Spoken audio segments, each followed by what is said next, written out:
इत्येवं जातीय का जाति माने इस प्रकार की बहुत सी श्रुतियाँ हैं। समूह एवं प्रकृतित्वं ब्रह्मणः प्रसिद्धम, इस प्रकार से ब्रह्म का प्रकृतित्व सिद्ध है, माने ब्रह्म उपादान कारण भी है। यत् पुनरिदमुक्तम ईक्षापूर्वकम कर्तृत्वम निमित्त कारणेष्वेव कुलालादिषु लोकेदिष्टम नोपपादानेषु इत्यादि प्रत्युच्यते न लोकवत् यह भवितव्यम। जब यह कहा गया पूर्व पक्ष की ओर से आक्षेप किया गया या जिज्ञास की ओर से एक प्रकार से शंका की गई या कथन किया गया, इच्छा पूर्वक कर्तृत्व तो निमित्त कारण में ही, निमित्त कारणों में ही परिलक्षित होता है, निमित्त कारण में ही परिलक्षित होता है। जैसे कि कुलाल आदि में लोके दृष्ट लोक न्याय से तो ऐसे अनुभव है। उपादान में कतई भी, कतई कतई ये कहाँ की भाषा है? ये तो प्रतापगढ़ जिला उत्तर प्रदेश। हमारे शिष्य होंगे शायद, वो कहते हैं कतई, कतई महानंद जी। शायद में क्यों कहा, शिष्य तो हैं ही, तो आज हमने इनको बताया निकेश जी को। इतना भयंकर कलयुग है, किसी के लिए हम कह दें शिष्य, हम तो झूठ नहीं बोलते, विधिवत आग्रहपूर्वक किसी ने दीक्षा ली, अब वो कह दे कि ये बात झूठ बोल रहे शंकराचार्य, तो खामखा में झूठा सिद्ध होऊंगा सत्यवादी होने पर। मुझे क्या ज़रूरत है कि ये मेरे शिष्य हैं? कलयुग इतना बड़ा है। एक व्यक्ति कुछ ज्योतिष जानता है होशियारपुर का, 10 वाक्य ठीक से बोलता नहीं, हिंदी में भी नहीं बोल पाता, लेकिन उसको लगता है कि शंकराचार्य इतने अयोग्य हैं कि मैं धोखे में इनको गुरु बना चुका प्रवचन सुनकर। वो लोगों को कहता है मैं स्वामी करपात्री जी महाराज का शिष्य हूँ। माने आप उनके शिष्य हैं? नहीं नहीं, मैं तो स्वामी करपात्री जी महाराज का शिष्य हूँ। तब मैं सोचता हूँ कि जब मैं शंकराचार्य के पद पर हूँ, ऐसा भी नहीं कि मुझे लुल्लू बुद्धू माना जाता हो, समझ गए ना? तब ऐसे ऐसे मस्त मौले अहंकार, अनंत अहंकार समलंकृत, अनंत श्री नहीं, अनंता अहंकार, अनंत अहंकार समलंकृत, अनंत श्री विभूषित नहीं, अनंत अहंकार विभूषित समलंकृत शिष्य लोग ऐसे हैं, वो कहीं भी कह सकते हैं बिल्कुल नहीं, मैं उनका शिष्य ही नहीं हूँ। अब कई व्यक्ति ऐसे हैं, एक दंडी स्वामी हैं देवता का वृंदावन में, एक महाराष्ट्र में कोई है, कोई कहीं है, एक है कवर्धा में। क्या वो सब छोटे छोटे बच्चे थे, तब से एक प्रकार से लालन पालन हुआ यहाँ से वृंदावन से। वो सब कहते हैं मैं तो द्वारकाधीश का शिष्य हूँ, उनसे हमारा कोई लेने देना नहीं। या भूतपूर्व गुरु है, गुरु को भूतपूर्व बना दो। हाँ, एक दंडी स्वामी इंजीनियर रहे होंगे, बाद में दंड लिया, आग्रह करके धरना दे के, अब वो जीवित हैं या मर गए ये नहीं पता। वो किसी ने कहा तो उनके शिष्य, नहीं नहीं, गोवर्धन मठ पुरी का शिष्य हूँ मैं, किसी व्यक्ति का शिष्य नहीं, वो गोपालानंद। इस कलयुग में खामखा अपनी फजीहत करानी हो तो किसी के लिए क्या मेरा शिष्य? क्या किसी को ज़रूरत पड़े तो कह दे कि मैं उनका शिष्य हूँ, मुझे क्यों कहना कि मेरा शिष्य है खामखा? मन इतना भयंकर कलिकाल। अब बताइए क्या? बड़े बड़े अधिकारी भी हैं आपसे, जैसे पढ़े हुए भी जो लोग हैं, हाँ, वो भी कोई संपर्क नहीं रखते। अरे कोई संपूर्णानंद विश्वविद्यालय में मीमांसा विभाग का अध्यक्ष है, हमसे 6 महीना पढ़ा हुआ है, वो सब बिल्कुल नहीं, संपर्क में नहीं। तो जब मैं सोचता हूँ मैं शंकराचार्य हूँ, तब शिष्यों की ये दशा है। कोई एक नेपाल का व्यक्ति 1 साल या 1.5 साल पढ़ा, वो कहीं कुलपति है, और कम से कम चिन्मय मिशन के 15 संतों ने मुझसे पढ़ा होगा कम से कम, और इधर कहीं तो कुलपति हैं अभी, मालूम है कहीं कहीं से। तो मैं सोचता इतना बड़ा कलयुग है कि अगर मैं शंकराचार्य न होता तो ये तो बैठ के मुझसे घास छिलवाते। मैं कलयुग, मैंने कितना कलयुग है, इसलिए मैं क्यों कहूँ कि ये मेरे शिष्य हैं? क्या काशी आदि में जो बहुत बड़े विद्वान हैं उनके लिए भी मैं कह देता हूँ, वो अपने को सब जगह कहते हैं कि महाराज का शिष्य हूँ, लेकिन मैं कहता हूँ कि बहुत बड़े विद्वान हैं, ये सब हैं, मेरे मुँह से धोखे में निकल जाए माने शिष्य हैं, कल आ जाए कि नहीं नहीं मैं तो ज़्यादा विद्वान हूँ, बड़ी मुसीबत है आजकल। इसलिए इसी का नाम है दंभ, हाँ, अहंकार की पराका। अनंत श्री विभूषित नहीं, अनंता अहंकार विभूषित। तो फिर वो कहते कतई नहीं, कतई। तो मैंने सोचा कि शिष्य तो मिलता नहीं तो मैं ही याद कर लूँ कतई, शिष्य का दिया हुआ एक शब्द जो है कतई। कतई माने बिल्कुल। यही हुआ। निमित्त कारणेषु एव कुलालादिषु लोके अधिष्ठम नोपादानेषु न लोकवद यह भवितव्यम। ये विभाजक रेखा क्या हो गई कि कान में जो मंत्र दे दे वही वो गुरु हो गए, पढ़ते हैं। पहले तो यही थी कि ऐसा है कि एक थे सोम, अब नहीं रहे, दिवंगत कहना पड़ता है, हमने तो पाला पोसा एक प्रकार से। सोम जी आए वृंदावन में, एमए पास किया, मेरे पास रह के दर्शन शास्त्र प्रथम श्रेणी से। हाँ, तो एक बार आए, उन्होंने कहा महाराज मैं आपसे दीक्षा लेना चाहता हूँ, शिष्य बनना चाहता हूँ। तो मैंने कहा भाई एमए तक मैंने पढ़ाया, दर्शन ये सब जहाँ तुम पढ़े उनके भी थीसिस में कोई कठिन विषय होता था, पांडे जी से मेरे पास आके वो लोग पीएचडी करते थे, मार्गदर्शन मेरा होता था। ऐसे 5-7 व्यक्तियों को पीएचडी करवाया होगा, तुम पीएचडी नहीं कर सके। अब तक क्या मेरे शिष्य नहीं थे? इतना जो पढ़ा वो शिष्य थोड़े होते हैं, कान में जब मंत्र पढ़ता है तब शिष्य होते हैं। अब गुरुकुल में जो पढ़ाते थे गुरु जी लोग, क्या कान में मंत्र ही देते थे क्या? अब गायत्री मंत्र हो सकता है घर कुल गुरु ने दिया हो, समझ गए ना। लेकिन आजकल प्रथा चल पड़ी, एक 10 वर्ष पढ़ लो, मैं तो शिष्य उनका हूँ ही नहीं, क्योंकि दीक्षा तो उनसे मेरी है ही नहीं। अरे भले आदमी, हम नहीं दे रहे, किसी को कह रहे कि हमारे शिष्य तो पढ़ाएंगे, लेकिन शास्त्र में लिखा है कि 2 ही को विद्या देनी चाहिए, तीसरे को नहीं, पुत्र को या शिष्य को। क्या धन में अधिकृत जैसे पुत्र होते हैं, विद्या में 2 ही अधिकृत हैं, या तो शिष्य या पुत्र, तीसरा विद्या में अधिकृत नहीं है। एक क्षत्रिय के पास, छांदोग्य बृहदारण्यक, क्षत्रिय के पास कोई विद्या थी, ब्रह्म विद्या का एक अंश था, ब्राह्मण के पास नहीं, तो सब ब्राह्मण 6 ब्राह्मण पहुँचे। अब वहाँ पर धर्म का संकट आ गया। क्षत्रिय जब तक ये नहीं कहेंगे कि आप मेरे गुरु हैं और समित पाणी नहीं पहुँचेंगे तब तक विद्या नहीं देंगे, भले आप क्षत्रिय हैं। आप ब्राह्मण हैं, रहने दीजिए। क्षत्रिय के पास कोई विद्या है, जब तक आप वाणी से नहीं कहेंगे मैं आपका शिष्य हूँ, समित पाणी नहीं जाएंगे, विद्या आपको नहीं मिलेगी। और समित पाणी होकर मर्यादा की रक्षा के लिए 6 ऋषि आए, तब वो क्षत्रिय शिरोमणि, आजकल के तो थे ही नहीं, मोहन भागवत जी के चेले आदि। हाँ, वो तो सचमुच में गुरु परंपरा प्राप्त क्षत्रिय थे, आदर्श क्षत्रिय थे। उन्होंने कहा कि आपने मर्यादा का पालन किया तो ब्राह्मण को दान लेने का अधिकार है, मैं आपको शिष्य बनाए बिना दान में यह विद्या देता हूँ, आरोग्य विद्या। तब बृहदारण्यक उपनिषद में कहा गया बहुत बढ़िया कि अगर कोई विद्या क्षत्रिय से लेनी हो, ब्राह्मण के पास ना हो, क्षत्रिय से लेनी हो तो पाँव मत छूइए, पाँव मत दबाइए, लेकिन दम मत कीजिए, केवल वाणी से कह दीजिए मैं आपका शिष्य हूँ। उस क्षत्रिय का दायित्व है कि वो आपसे पाँव वाँव न छुलवावे, और केवल शब्द मात्र से अगर कह दिया ब्राह्मण ने कि आपका मैं शिष्य हूँ, तो क्षत्रिय हो या वैश्य हो वो विद्या दे सकता है। लेकिन वो शिष्य तो हो गए, फिर भी शिष्य वर्णन व्यवस्था की रक्षा के लिए शिष्य कल्प हुए, साक्षात शिष्य नहीं, ये मर्यादा। लेकिन मैं तो क्षत्रिय भी नहीं, ब्राह्मण हूँ फिर भी, और शंकराचार्य हूँ, और विश्व के सबसे बड़े मूर्धन्य विद्वानों से मैंने पढ़ा है। पूज्य गुरुदेव है, पूर्वाचार्य से 6 साल पढ़ा है, 2.5 साल लगातार वामदेव यमुना से पढ़ा है, और ये जो काशिका अष्टाध्यायी व्याकरण पे कौन सुखबोध आश्रम जी से कुछ अंश पढ़ा है।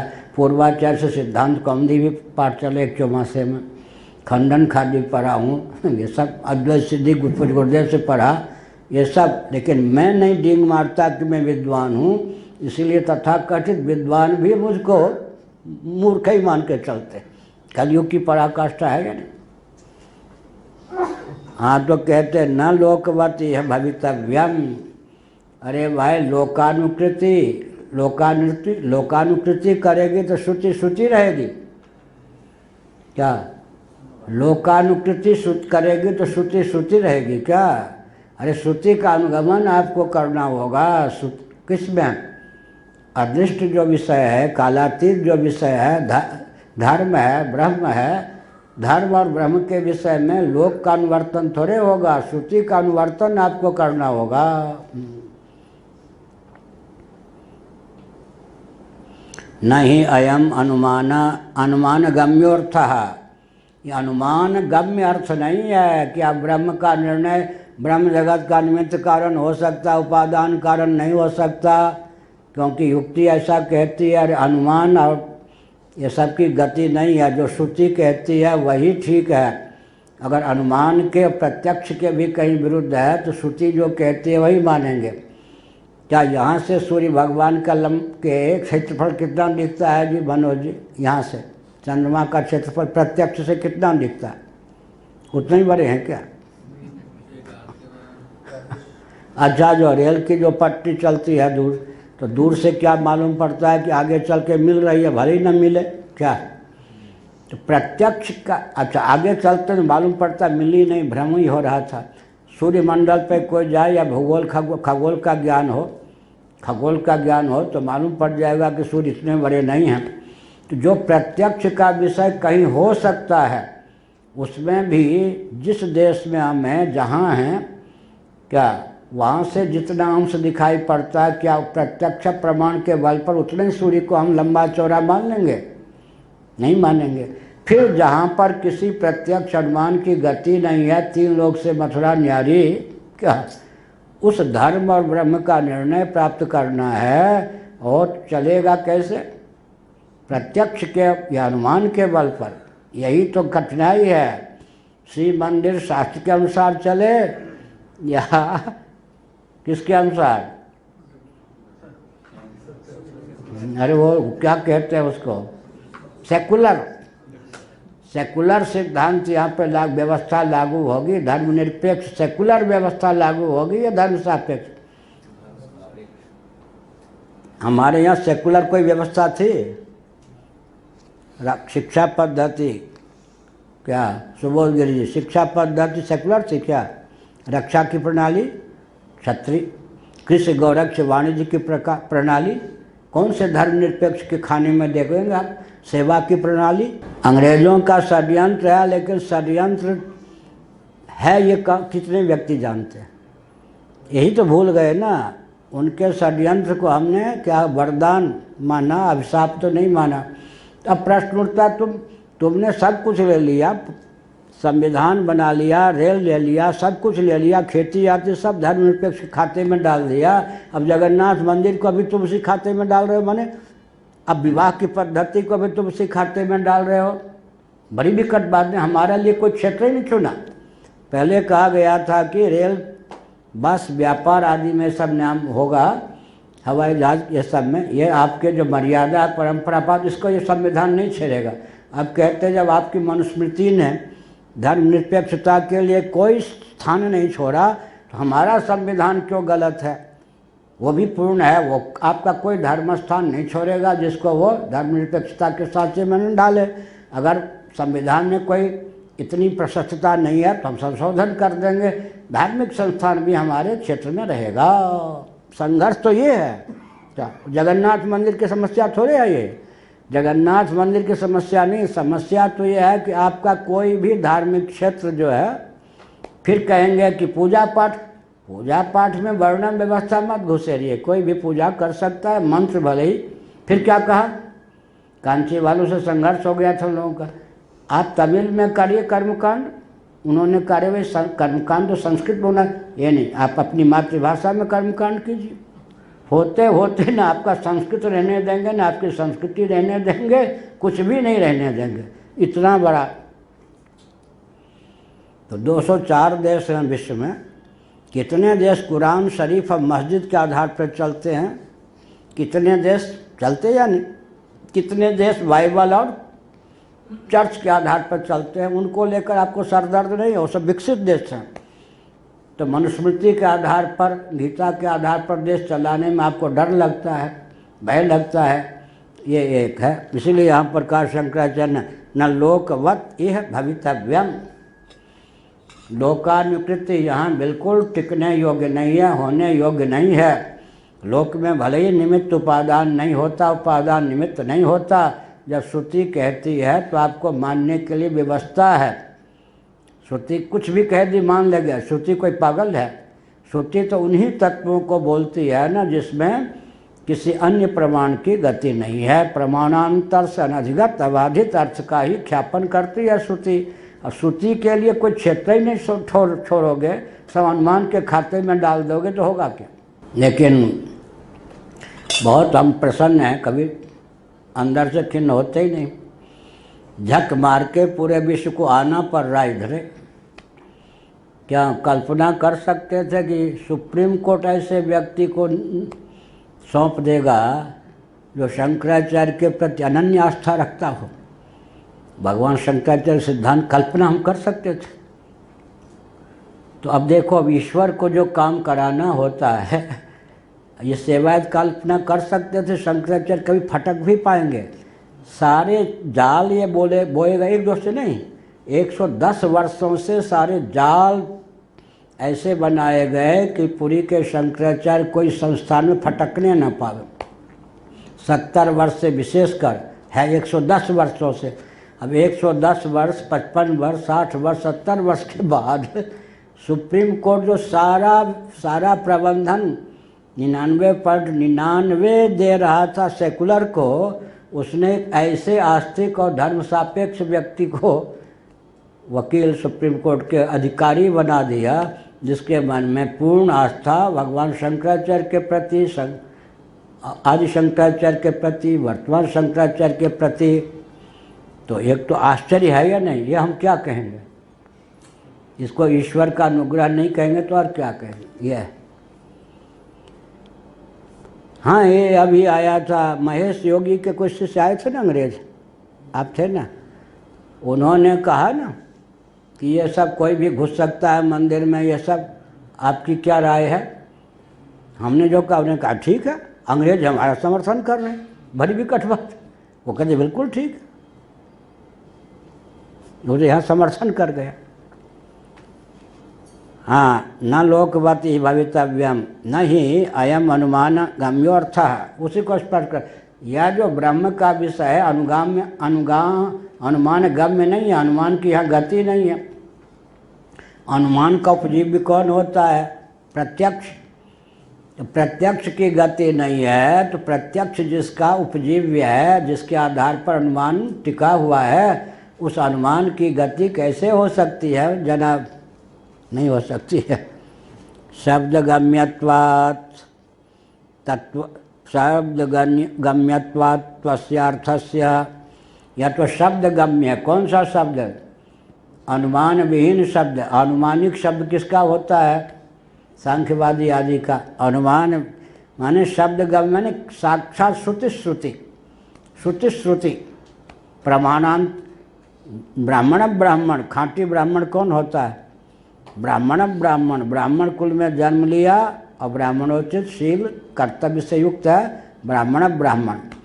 नहीं तो ब्राह्मण तो रहेगा क्षत्रिय ब्राह्मण, क्षत्रियोचित शील आदि है। ब्राह्मण तो रहेगा, लेकिन वैश्य ब्राह्मण कहाँ लिखा है? शिव पुराण में। शूद्र ब्राह्मण, तो 1 नंबर का ब्राह्मण। ऐसे 1 नंबर की श्रुति स्वतंत्र रव श्रुति माने प्रमाणांतर से अनधिगत अर्थ का ही प्रतिपादन करने वाला जितना अंश है उतना अंश श्रुति स्वतंत्र रव माने शामिल बाजा नहीं, किसी का उधार लिया हुआ नहीं। ऐसे जैसे नेत्र क्यों प्रमाण है रूप दर्शन में? अन्य इंद्रिय की गति नहीं है, अपूर्वार्थक है या नहीं? अपूर्वार्थ का ग्राहक नेत्र है या नहीं? कान क्यों शब्द में प्रमाण है? किसी अन्य इंद्रिय का विषय नहीं। तो श्रुति का अपना स्वतंत्र विषय कौन है? धर्म और ब्रह्म। और धर्म ब्रह्म को मत मानो, यही धर्मनिरपेक्षता है। धर्म ब्रह्म को मत मानो, अब विकास करके दिखा दो, उत्कर्ष करके दिखा दो, अभ्युदय करके दिखा दो। हमारे धर्म की क्या विशेषता है?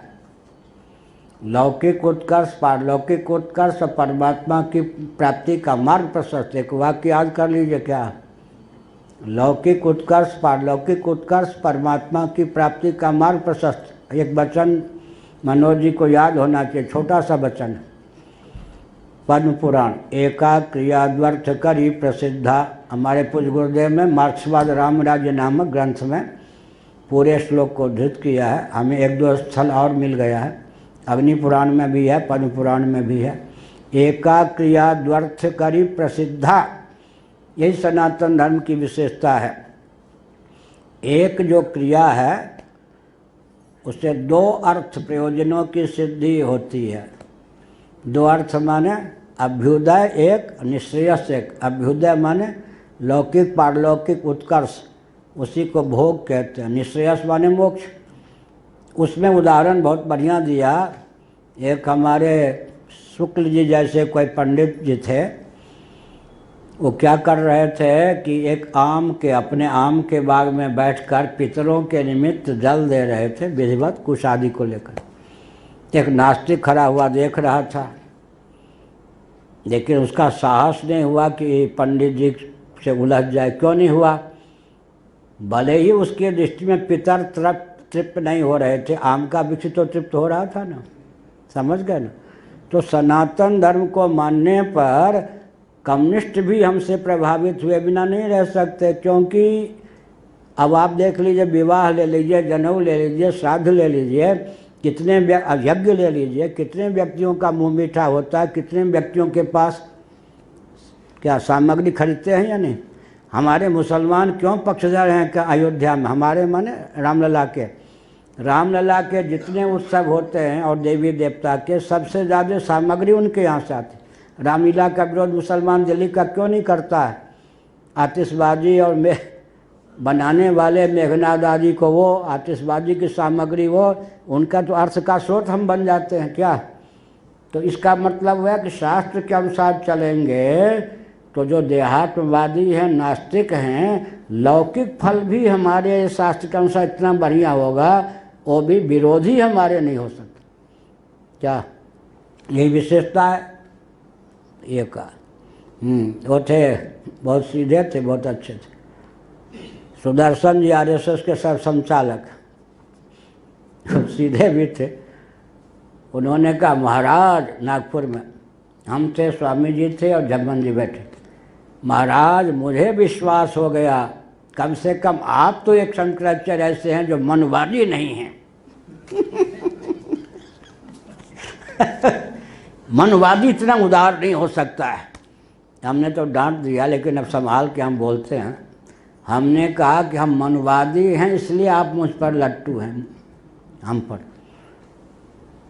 ऐसे हमने कहा, हाँ यही, हम पूरे मनवादी हैं। मायावती के राज्य में जब मुख्यमंत्री थी, चिल्ला चिल्ला के लखनऊ में कहते थे हम 100% मनवादी।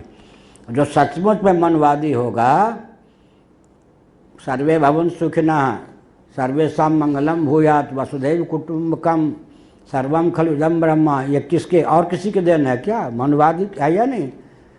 मनु का अर्थ होता है मंत्र, मनु शब्द का अर्थ ही मंत्र होता है, वेदार्थ का भी व्यंजक। मनु का अर्थ होता है मंत्र, संस्कृत का शब्द है मनु, मनु का अपना अर्थ होता है मंत्र, व्यक्ति विशेष तो है ही। इसीलिए लिखा है शास्त्रों में, मनु ने जो कहा वो क्या है? मंत्र है। मनु ने जो कहा वो वेदार्थ है। मनुवाद की यही विशेषता है, मनुवादी की, कि नास्तिक भी उस पर लट्टू हुए बिना नहीं रहेंगे। अब हमारा शासन, नाम न लें, जब राम राज्य था तो कौन प्रसन्न नहीं था, और आजकल का राज्य है तो कौन प्रसन्न है? कोई भी प्रसन्न नहीं है। अंदर से देखें कोई भी प्रसन्न नहीं, किसी को संतोष नहीं। तो यही अर्थ हुआ ना, इसीलिए बहुत बढ़िया कहा, नहीं अनुमान गम्यो ही अनुमान गम्योर्थ है। यह जो ब्रह्म तत्व है जिसे हम निमित्त और उपादान कारण कह रहे हैं, वो अनुमान गम्य नहीं है। यहाँ अनुमान की दाल नहीं गलेगी। गलेगी तो कब? शास्त्र सम्मत अनुमान होगा तब तो मान लेंगे। शास्त्र के विरुद्ध अनुमान होगा तो अनुमान की बलि दी जाएगी, शास्त्र की नहीं। बस एक पंक्ति, दो पंक्ति। शब्दगम्यत्वात् तस्यार्थस्य यथा शब्दमिह भवितव्यम।